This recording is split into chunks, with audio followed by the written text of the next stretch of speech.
também estamos conversando hoje com a advogada Erivânia Medeiros sobre os principais direitos da pessoa com autismo. Você ainda pode participar, tem muitas dúvidas no nosso WhatsApp, já vamos trazer em tela aqui, tá, Erivânia? 991050400. Coloca aí pra gente ir acompanhando, tá? Manda aí sua dúvida pra gente carregando. Minha diretora diz carregando, vai. São muitas, né? A tecnologia também deixa a gente na mão. Manda aí sua dúvida pra gente. Já apareceu. O importante é isso. O meu neto é autista, também fez a perícia, mas foi negado. Entrou com o processo novamente para conseguir o direito dele. Já faz 2 anos que está na mão do advogado. Normalmente demora assim mesmo, Erivânia? Demora sim. Não é tão rápido não, depende, porque assim, primeiro passa pela é todo um processo, né? O INSS a gente sabe que demora nas análises dos benefícios, tem uma fila de 2 milhões mais ou menos de processos para que sejam analisados e isso demora bastante. Aí, fora isso, aí precisa passar pela perícia pela assistente social, pela perícia médica dentro do INSS. Se é negado, aí precisa ajuizar, passar pela perícia médica, pela perícia social, da justiça também. Então, assim, realmente demora um pouquinho. Mas entre em contato com o teu advogado, fala com ele direitinho, procura saber o que foi que aconteceu. Às vezes também é negado na primeira instância, o juízo de primeiro grau nega o benefício por algum motivo e se recorre dessa decisão. Aí, assim, realmente conversa com ele direitinho para você poder ficar mais a par desse assunto. Durante esse processo, né, enquanto o processo está acontecendo, digamos que esse benefício foi aceito, foi liberado, né, digamos assim. Essa pessoa recebe o retroativo anterior? Em regra geral, recebe. Mas, assim, quando se é autista, regra geral é para receber. Entretanto, existem umas diferenciações da data, porque assim, na data de entrada que a gente requereu no INSS, as perícias médicas e a perícia médica da Justiça precisa bater e entender que naquela data lá atrás ele já era considerado uma pessoa autista. Então, assim, a gente sabe que o autismo ele é uma condição, você nasce com ele, você nasce autista. Então, assim, existe essas diferenciações, essa divergência, porque muitas vezes o médico diz, ah, não, vou colocar da data do último laudo, aí coloca lá no sistema de uma coisa, o advogado tem que estar retrucando. E, assim, a gente não é médico, né? O juiz, eu sempre digo isso para os meus clientes, a perícia médica é a mais importante, porque o juiz está dizendo assim, ei, o INSS disse que você não tem direito, que na perícia médica foi negado. Eu não entendo de medicina. Sim. O advogado também não entende, ele está colocando lá os argumentos dele. Quem entende é um médico. Deixa eu chamar um médico aqui para dizer se você realmente tem direito ou se não tem direito ao benefício. Entendi. Então, ele que deve ser o imparcial, entendeu? Então, a perícia médica realmente é muito decisória em um processo. A gente tem que levar muita documentação, principalmente quando se trata de benefícios autistas. Relatório médico escolar, relatório médico de todos os terapeutas, relatório escolar também, para poder tratar, ver como é que aquela criança se comporta. E aí, cada advogado tem a sua tática, né? Tem a sua meio de argumentação, mas procura um advogado de sua confiança que realmente ele vai lhe orientar direitinho. Certinho. Tem mais dúvidas? Coloca aqui na tela para a gente ir acompanhando. Queria saber qual médico. Pronto. A doutora Erivânia acabou de falar aqui sobre a perícia médica e a importância dela nesse processo. Qual médico eu posso marcar uma consulta para ter ou não o diagnóstico de autismo, doutora? Pronto. A gente sabe que o autismo, ele é diagnosticado por uma equipe multidisciplinar, sim, né? Um neurologista, se for uma criança, um neuropediatra, se for um adulto, um neurologista. Aí precisa passar por psiquiatra infantil, psiquiatra adulto, por psicólogo, por fonoaudiólogo.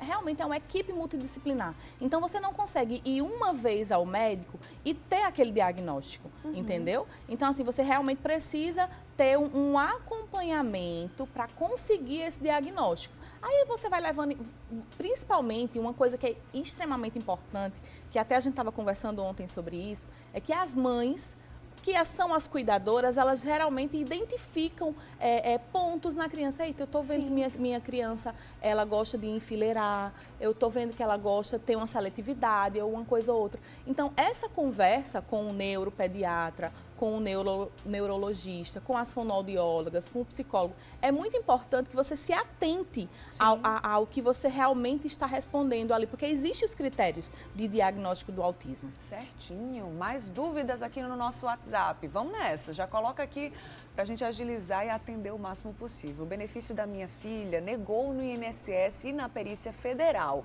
É o Júnior que pergunta o que pode ser feito, doutora. Muitos casos de negativa, né? Existem muitos casos de negativa. Principalmente pelo fato de o médico... Eu acho injusto, sabe? Eu realmente acho muito injusto, porque o médico está ali em uma única vez... Em um único momento, 10 minutinhos, aí vai olhar uns documentos, vai dizer, olha para a criança, muitas vezes a criança está medicada, muitas vezes o adolescente está medicado, ele está ali se portando de uma maneira melhor porque está num ambiente estranho, e o médico não percebe isso, o perito, né, eu estou falando. E é um tempo muito curto, e ele desconsidera todo o histórico médico, todo o histórico clínico da cliente, né, do paciente, na verdade. Então, assim, é complicada essa situação.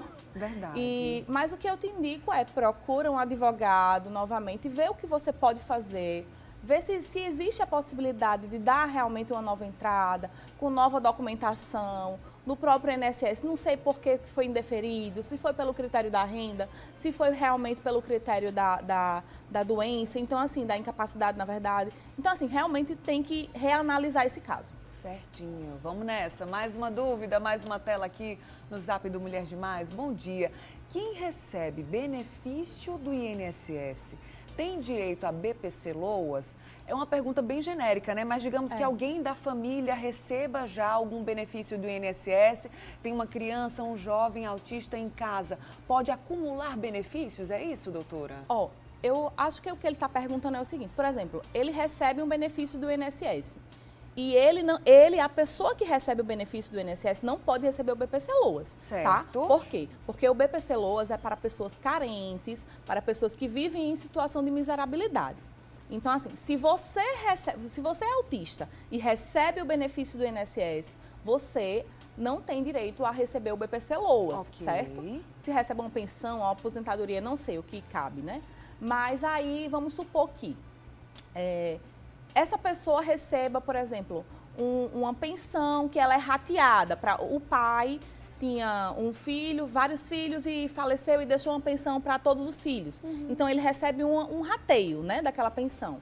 Então, pode ser que ele troque pelo BPC Loas. Depende do caso, entendeu? Pode ser que ele troque pelo BPC Loas. Por quê? A gente pode optar pelo benefício mais vantajoso. Entendeu? Entendi. A depender do valor que aquela pessoa recebe, é isso? Exato.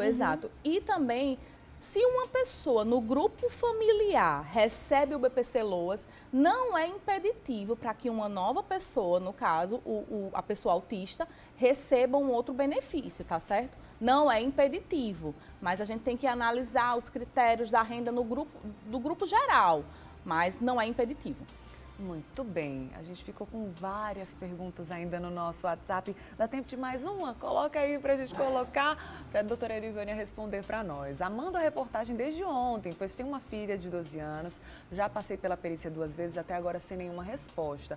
O RG da minha filha já tirei e já com o símbolo identificando que ela é autista.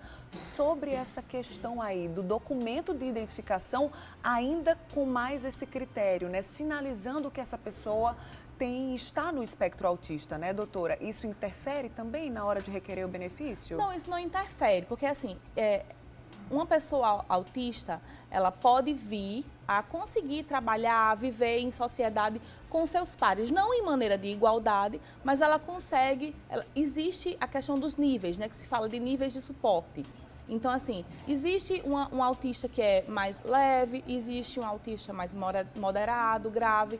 Então, assim, e até, assim, aqueles casos que já são graves, eles podem regredir, né, diante das terapias. Então, assim, não necessariamente isso implica dizer que o benefício vai ser concedido. Não, porque vai ter que passar pela avaliação médica, de toda forma. A não ser que já tenha sido reconhecido na via administrativa, o médico da via administrativa já tenha reconhecido que aquela pessoa tem a incapacidade e o médico da via judicial não. Muito bem. A gente vai voltar a falar sobre esse assunto, certo. tá, doutora? Abril ainda tem muito para acontecer. Vou deixar o Instagram da doutora Erivânia, @erivaniamedeiros.adv, tá aí no rodapé da tela, até que ela volte para cá, que ficaram muitas perguntas no nosso zap. Muito obrigada, viu, doutora? certo. Você vai voltar para cá. Até o finzinho de abril a gente retoma, tá certo? Até terminar abril é autismo, não tem problema. Certo. Muito obrigada, viu? Deus te abençoe. Um cheiro. Amém. A nós.